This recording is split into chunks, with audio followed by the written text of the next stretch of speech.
In this live self-defense training video, we're going to talk about stick fighting and the question, can you use a stick to defend yourself? And I'm just going to start off by saying absolutely yes, of course, it's an obvious answer, but why and how? That's really important. Why and how is a stick a good option for self-defense, street fight self-defense, or any situation where there's a lot more potential for you to get hurt? Let's say, for example, the assailant, the bad guy, the thug, the bully, the punk pulls out a knife. Can you use a stick to defend yourself? Can you defend yourself with a stick? Yes. The stick is not going to bleed. I'd rather have them cut my knife or cut my stick, cut whatever I'm using for a stick. And we're going to go over different kinds of stick very briefly in this brief video. But the answer to can you use a stick to defend yourself? The answer is yes, of course. But why and how? Let's think about it in this way. For starters, I just showed you the stick is not going to bleed. Whether it's this shorter collie stick or if it's my homemade Lowe's at the hardware store. I got this stick for $4, sanded it down, put a little oil on it. I use this as my Japanese Joe. This is kind of a medium-sized stick. I can go up in length and increase the distance. None of these bleed, by the way, as opposed to my skin getting stuck in my body. I'd rather have them stab this, and there's the bow. So you have these three different lengths of stick to start with, and we can go even shorter. We're gonna go shorter next week with the Yawara or the palm stick, also known as a kubotan. I'm gonna show you how to use the kubotan to defend yourself. So can you defend yourself with a stick? If it's any one of these three lengths, absolutely. Look at these in comparison again to somebody who might have a knife. You immediately have reach advantage. You're gonna be able to keep them way back there, far away from your body when you use a stick to defend yourself. The wood or whatever the material the stick's made out of is not going to bleed. And then one of the most important parts of stick self-defense or stick fighting is that the stick is a force multiplier. You're gonna take the speed, strength, power of your body and you're gonna concentrate all that energy, all that force right there, either on that tip with a thrusting motion or on the opposite side with a thrusting downward motion or in from this way. And then at the tip here, if it's more of a slicing or striking motion coming down here, right on top of their head. Now this is the Kali martial arts stick, also known as an Arnis stick or a escrima stick. Those are kind of interchangeable terms. This is the Japanese Joe, and this is the bow. Now, the nice thing, the reason I love fighting with sticks is because you can find a stick just about anywhere. You can make a stick, roll up a piece of newspaper very, very tightly, roll up.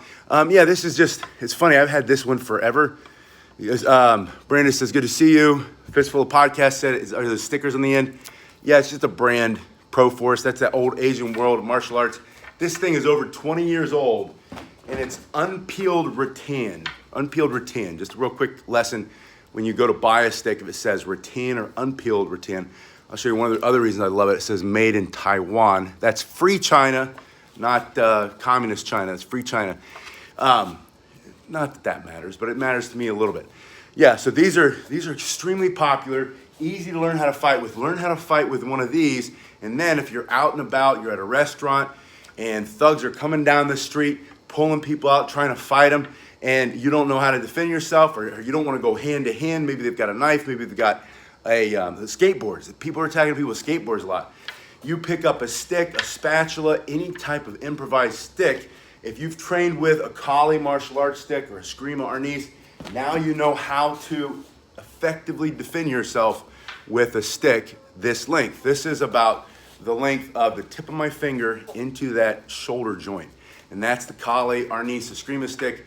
And then I have the Joe. And my Joe, this is one of my favorite ones, doubles as a walking stick or a hiking stick, a Nordic trekking pole. When you're walking along, the threat comes in, you lift it, put it between you and the thread. If it's in the back hand, if it's in the front hand, point the thumb, thrust, strike, bring it across and strike, down on top, bring that back hand through. And so can you defend yourself with a walking stick? Yes. Can you defend yourself with a hiking stick? Yes. Can you use a stick to defend yourself? Absolutely. And again, the main reasons are, especially against a knife or somebody with other weapons, other than a gun, obviously. It doesn't bleed. You've got reach advantage. Look at the distance. And that's with my, this is my $4.99 at the Lowe's hardware store. Sanded it down, put a little oil on it, and now I have a training tool that I can use. And again, maybe it's a broom handle, maybe it's a mop handle, maybe it doesn't have to be made out of wood, but you're out somewhere, you need to defend yourself very quickly, you pick up a stick and you have an idea in mind because you've trained, and I say this all the time, prepare or panic. Can you use a stick to defend yourself? Yes. Why would you want to? Well, if you're prepared to defend yourself and the occasion arises, we've been talking about how the world seems a little bit more dangerous. I looked it up yesterday, just briefly, read some statistics, and yes, it's enormously around the world. There's a lot more violent crime, so yes, and a lot more physical assaults, yes, and a lot more innocent people who normally would not be at risk are being attacked. So can you use a stick to defend yourself? Should you? Yes. Is it easy to train with? Yes. Do you find sticks everywhere? Yes. This is that medium-sized stick, the longer stick, the bow, and maybe you're not walking around with the bow, but you find, again, something that is easy to pick up, generates all the force of your body. It's a force multiplier, either right there on the tip, thrusting through their vital spots, all of the targets that you're gonna remove or destroy for self-defense. Their ability to see you or breathe through their nose temporarily in the mouth or their throat permanently. Their ability to stand upright by shoving it right through that solar plexus or into the groin. Maybe it's that vicious animal running around mauling people in the street. You have a stick to defend yourself, you have an option other than your soft, fleshy skin. That's why I love learning how to fight with sticks. So can you use a stick to fight with? Can you use a stick to defend yourself? Yes, absolutely. And I had to pick it up with my toes there. I wanted to show you my favorite option, which is a standard walking cane. This happens to be a Cane Master's cane. You can see the link below to all these weapons, but the Cane Master's cane has this nice tooth on the end. This is why I like it. Is this still a stick? Yeah, you cut this off, you've got a nice long stick. So you have that thrusting motion, right? You have this shoving motion. You can stick the other end to the guy behind you. Maybe it's multiple attacks, right? You have to defend yourself against a group of thugs, a bunch of thugs walking down the street, going into the restaurant. You're trying to have a nice meal outside, and then these thugs come up, these punks, these people who are cowards and only attack people in groups. And they only attack people they see cowering. And they saw your cane, they thought you were an easy target. And then you put it up and you say, hey buddy, back off. You don't have to agree with my beliefs, my stance, my politics, the color of my skin, how I talk, how I act. You don't have to believe in anything. You don't have to like me, but you can't touch me. You can't come any closer. I will defend myself. Stick that other hand there, and then all of a sudden, you're hooking and jabbing, right? For self-defense. That tooth there, that can remove a lot of the things that you're trying to destroy. Eyesight, nose, breathing. For self-defense, it's extremely effective. This one is oak, and so that tooth, it's not gonna rip, that's not gonna tear. The skin's gonna come off. It's a force multiplier. So can you use a stick to defend yourself? Yes, if it's a walking cane and you're able to pop it into this position very quickly. Let me change the camera angle real quick.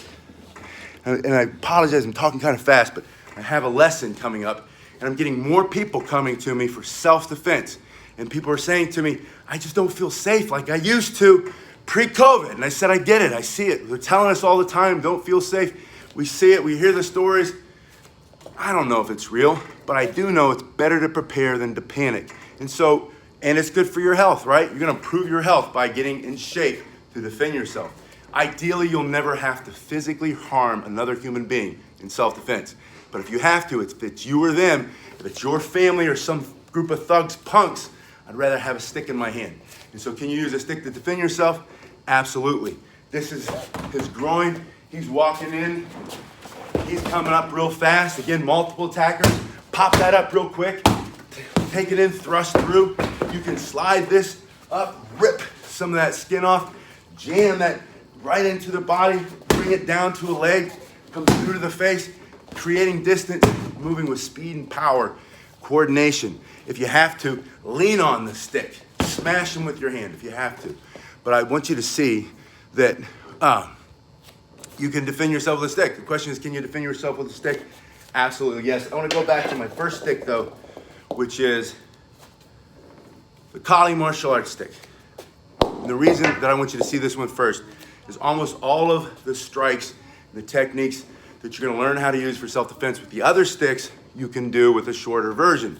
If your only option is to have a small stick, if you have limited space, you're not able to get outside yet, you're stuck indoors, you're uncomfortable training outside, you can use your collie stick. And notice how I'm bringing it from my shoulder and out. I'm not bringing it down over here and out. Even if I attack the head, I'm coming straight in and down, right? So bringing it through, I have these two basic angles, 1, 2, 1, 2. But again, it's gotta come from your shoulder. That puts the stick between you and the opponent, between you and the target, which is gonna be that punk thug, a thunk pug. I don't even know how to say it. It makes me so angry just thinking about how these guys, and women, men and women, but they're going around and they're intimidating innocent people, and no one seems to come to their aid, right? Or they do, but it's a bystander. Every once in a while, you see story after story after story, especially of the infirm and the older and the innocent being attacked viciously, and then maybe somebody jumps in and stops the punk, right? But I'm saying if you have to, be your own bodyguard, be your own first responder, learn how to fight with a stick. Can you defend yourself with a stick? Yes. How? With basic slashing motions here, basic slashing motions, basic jabbing motions, either one hand going right to the face, solar plexus, throat, groin, or two hands, you have even more power. And then look at this. You put them in two hands here, you go in straight to the throat, and then punching right to the head. As soon as you put two hands on it, you're exponentially stronger. You're so much stronger than just one hand. This is quick and fast. That's great. This is very powerful, rotating around your body, basic principles of self-defense, using the wood, which is stronger than your knuckle, using the wood, which is stronger than your hand, using the wood, which isn't gonna bleed. If it hits a tooth, if it hits for self-defense, you're striking here, come under the body, level change. That just means bend your knees. Level change.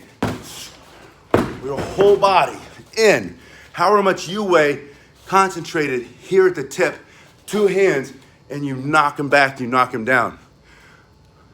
David says, I'm a tiger, 5'2". My tiger's 5'2". We were just at the zoo today, and I saw the most beautiful Siberian tigers, 3 of them, beautiful, huge. And I thought, because this is the funny thing that people think sometimes, like, well, if I got in a fight with that kind of vicious animal, I would do. You're not doing anything with a vicious tiger. If a tiger comes down, you better either, I don't even know what they say. I think you have to cover your neck or something. Those things are powerful, so beautiful to look at. Sad, though, kind of seeing them stuck in the cage. But I digress. We're talking about fighting with a stick. Can you use a stick to defend yourself? Yes. Why? It doesn't bleed. Why? It gives you length advantage. Keep them back. Why? Because you can quickly strike multiple attackers. How? Use this side to come right into the face. Use this side to come straight down into the neck. Yeah, if you guys haven't followed Fistful of Podcasts or Sensei Emmett, go check out their channels. Sensei Emmett just said that he checked out Fistful of Podcasts. Awesome channel. I did too. Awesome channel. You guys are doing an amazing job. I wish I had half as much talent as you do with putting all this stuff together. You guys are killing it. Coming down, jabbing here, coming straight in. Yes, David, for self-defense. Right into the eye. Remember, that's your basic principle. What can you remove, destroy? Eyes, nose, ears, mouth. Ability to hear, ability to see, breathe. Permanently breathe, stand upright. Smash, go for joints. Smash the joints. Don't let them grab you, stab you, punch you. Swing that skateboard. All these skateboard attacks, crazy, right? And I understand because it's an easy mode of transportation. And I've seen them lift up and swing those, the scooters too. Not the heavy motorized ones, but the little kicky scooters. But now you have a stick, right? It's better than just trying to block with your hands. Now you put your hands here and you block with your hands, then you counter strike, or better yet, for self-defense, hit them before they hit you. So many things you can do. Learn how to fight first with the short stick. Work on things like flexibility. I had to check the time. I got the people coming in for some self-defense. Yeah, since Amos says, ultimate goal of self-defense, cause first injury. If you win, you win. If not, you survive. From here, I think I got that right. Coming down, hello to Kansas, to Greg. thank you guys for being here. Jabbing straight, jabbing with the back end. That's why you always kind of choke up a little bit. Learn how to also fight with the medium-sized staff, the Japanese Joe. If you're looking for sizes, check the link below, anywhere from 50 to 54, 55 inches. I have, if you go to the first link, you're gonna find a Cane Masters. I asked the guy that makes the Cane Masters to make me a Joe for you guys to have the same awesome that's not unbreakable, mostly unbreakable material. I'm gonna say I've never broken it, and I've smacked this thing against everything over and over and over again for a year now. These things don't tend to break. And there's a link below. If you go to that first link, you'll see a bunch of options. I got some new options there for resistance bands too, and Yawaras. We're gonna work Yawara later this week. Yawara is that palm stick. So again, another stick. You can make your stick, you can pick up a stick from the ground for self-defense. There's so many options if you learn how to train with them. Get a walking cane, get the medium-sized staff, go for collie stick, go for this one. Next time, we'll talk about modified sticks, the nunchaku, or the nunchucks, the fighting fan, which I love, the Kung Fu fighting fan, or the Japanese Tessin. People discount that all the time, but it's an effective self-defense tool. And the, what was the other one I wanted? Oh, tonfa, the side handle baton. You put a tonfa in your hand, you have 10 times more striking power. You have the swinging power. You can block with it and not break your arm. We're gonna go over that next time. That's why the police officers carry them forever. Some still do. That PR-24, side handle baton. We're gonna go over that next one. You guys have been awesome. I'll see you in just a little bit. I'm gonna do this lesson and then I'm gonna come back and I'm gonna talk about working on the outside of your comfort zone. A discomfort zone workout. That's the next one we're working on in just a little bit.